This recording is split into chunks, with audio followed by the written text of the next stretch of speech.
Halo, apa kabar semua? Saya doakan teman-teman dimanapun berada selalu dalam keadaan baik-baik aja dan murah rezekinya.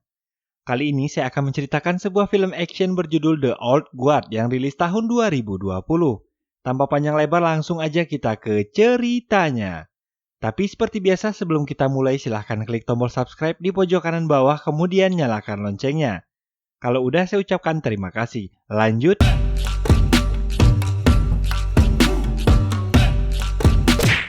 Scene berawal ketika seorang wanita sedang menceritakan sebuah kisah dengan tampilan beberapa orang terlihat seperti tentara bayaran yang sudah tewas. Dan film pun dimulai. Seorang wanita berkacamata hitam berjalan menyusuri sebuah gang kemudian dihampiri seorang pria dengan motor yang keren bertenaga kayu bernama Boker. Lalu mereka berjalan bersama sepertinya merencanakan sebuah pekerjaan.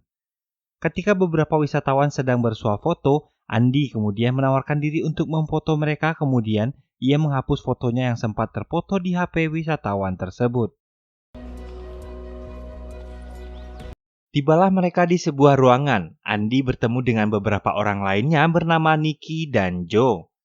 Terlihat mereka sangat akrab dan tertawa bersama-sama, kemudian membahas sebuah pekerjaan yang di sini belum dijelaskan apa bentuk pekerjaan yang akan mereka lakukan.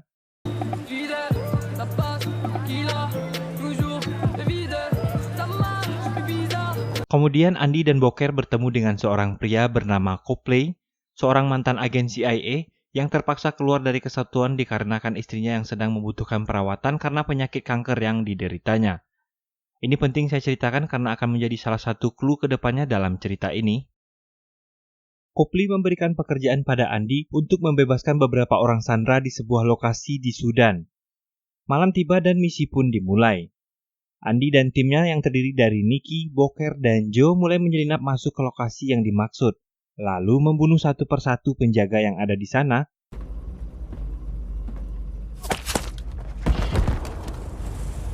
Mereka berhasil menerobos masuk dengan meledakkan sebuah pintu, kemudian lanjut menyusuri ruang bawah tanah. Namun tiba-tiba, lampu menyala dan seketika tembakan beruntun menghujam mereka.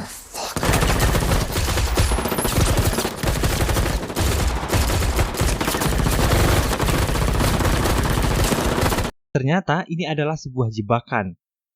Terjadi sebuah keanehan, tiba-tiba perlahan satu persatu mereka mulai kembali bangkit dan terlihat seolah tak terjadi apa-apa. Kemudian mereka bangkit dan menghabisi satu persatu musuh yang menembaki mereka hingga tak ada satupun yang selamat.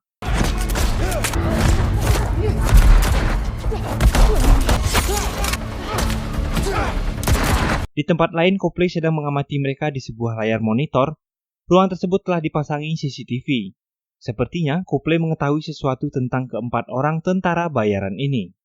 Setelah menyadari rahasia mereka sudah tak aman, Andi berencana akan memburu Copley demi menjaga kerahasiaan jati diri mereka.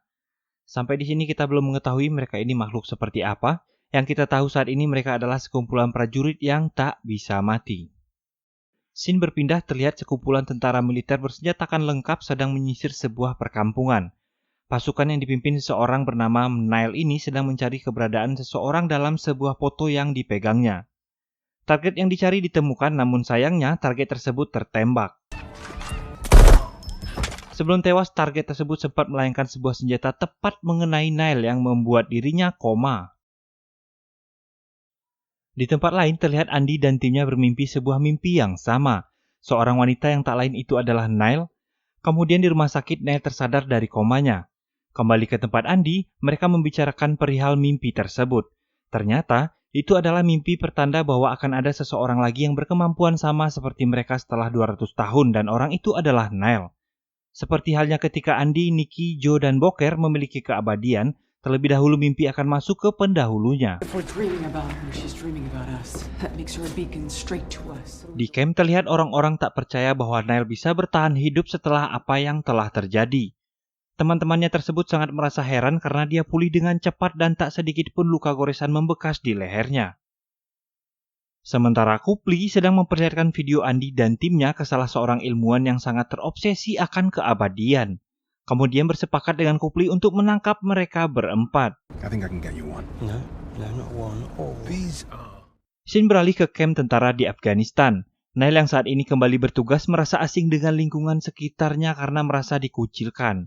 Kemudian ia mencoba untuk menenangkan diri, tapi di sana sudah ada Andy yang menyelinap masuk dan kemudian membuat Nail pingsan dan membawanya. Ketika tersadar, Nail sudah berada dalam sebuah mobil dan mencoba untuk kabur dan melompat dari mobil itu. Andy yang mengetahui hal tersebut dengan santai menghampiri Nail dan menembak kepalanya. Tak menunggu lama, kemudian Nail tersadar kembali dan peluru yang menembus kepalanya keluar dan sembuh dengan sendirinya. Setelah sedikit perdebatan, akhirnya Nail mencoba untuk memahami apa yang terjadi dan mereka sampai di sebuah pesawat yang akan membawa mereka dan pergi dari sana menuju Paris. Dalam pesawat, Andy mencoba untuk meyakinkan Nail, namun sepertinya itu tak berhasil. Karena ketika Andy tertidur, Nail mengikat tangannya dan mengancam pilot untuk menurunkan pesawat. Namun yang terjadi, Andy malah menembak pilot dan terjadi sedikit pertarungan di dalam kabin pesawat hingga akhirnya sang pilot bangun kembali. Ternyata sang pilot hanya pura-pura mati dan Andy tak benar-benar menembaknya. Setelah mengalami patah tulang, akhirnya Nail berhasil ditenangkan dan ia melihat sendiri keajaiban yang terjadi pada dirinya.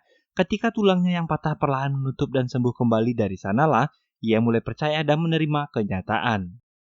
Sampai di Paris, mereka mulai saling bercerita kisah satu sama lain. Kemudian, Andy mengatakan bahwa mereka tak seutuhnya abadi karena akan ada masa saat luka mereka tak sembuh lagi.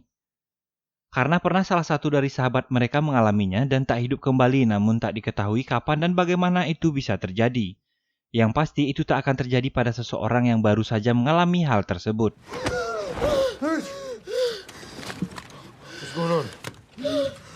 Malam hari, Nail bermimpi tentang seorang wanita bernama Queen dalam sebuah kotak besi di dasar lautan, berusaha keluar namun tak bisa berbuat apa-apa. Ternyata itu adalah sahabat Andy, manusia abadi kedua yang selalu menemani Andy, namun bernasib tragis ketika mereka tertangkap dan Queen dibuang ke laut setelah dimasukkan di dalam kurungan besi dan hidup mati selama 500 tahun. Sementara Andy berhasil selamat namun tak tahu keberadaan sahabatnya itu. Ketika Andy dan Nail berada di luar, ternyata mereka telah dikepung. Saat kembali ke ruangan, Andy mendapati Booker telah tewas tertembak, sementara Joe dan Nikki tak ada di sana. Mereka telah diculik. Beberapa pasukan menyusuri setiap ruangan mencari Andy dan beberapa prajurit abadi yang tersisa. Sialnya mereka berhadapan dengan prajurit keabadian.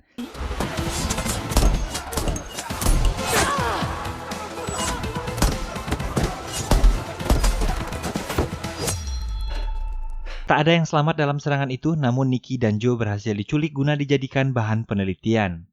Andy, Nail, dan Booker bergegas keluar dan bergerak mencari keberadaan teman mereka. Sementara dalam mobil box, Nikki dan Joe berhasil melumpuhkan semua pasukan yang ada di dalamnya. Di luar mereka sudah ditunggu oleh Copley dan beberapa orang pasukan. Kemudian mereka dibawa ke ruangan ilmuwan yang bernama Merrick. Tiba-tiba Merrick langsung menikam Nikki untuk membuktikan kebenaran keabadian mereka. But I prefer my evidence to be... Dan kemudian sampel darah keduanya diambil untuk dijadikan bahan penelitian. Melihat hal tersebut, Copley mengingatkan Merrick bahwa ini adalah soal sains dan bukan soal keuntungan pribadi maupun kesadisan. Tampaknya Merrick mengabaikan hal tersebut. Di tempat lain, Andy yang sebelumnya terkena tusukan saat pertarungan mendapati lukanya tak sembuh. Di situ ia mulai menyadari bahwa keabadiannya telah hilang, tapi ia belum ingin mengatakan pada teman-temannya yang lain. Sementara itu, Nikki dan Joe terus diambil darahnya oleh Merrick. Booker yang akhirnya menemukan lokasi Copley lalu mengajak Andy dan Nail untuk bergegas menuju lokasi tersebut. Sesampainya di sana, Booker memberikan senjata pada Andy. Tapi Nail memilih untuk pergi dan tak ikut melakukan misi penyelamatan. Sebelum pergi, Andy menitipkan sebuah pistol padanya, kemudian Andy dan Booker menerobos masuk ke dalam. Saat hendak membuang mobil dan senjata, Nail mendapati senjata yang diberikan Andy tadi kosong. Ia menyadari ada yang tak beres dengan Andy dan Booker, kemudian memutuskan untuk kembali. Di tempat lain, kedatangan Andy ternyata sudah ditunggu oleh Copley.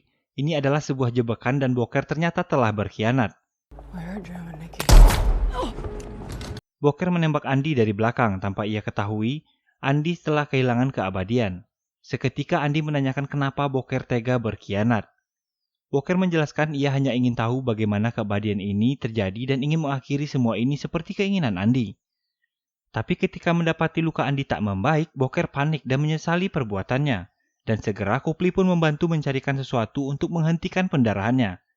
Tiba-tiba Merrick dan anak buahnya sudah berada di sana, kemudian menahan Copley, Boker, dan Andi. Copley berusaha meminta Merrick untuk melepaskan Andi karena keabadiannya telah hilang, dan dia tak akan bertahan bila dijadikan bahan pengujian. Tapi Merrick tak mempedulikannya, kemudian membawa mereka semua ke pusat laboratorium dan meninggalkan Copley. We don't stop. Tak lama kemudian Neil tiba dan hanya mendapati Copley di sana.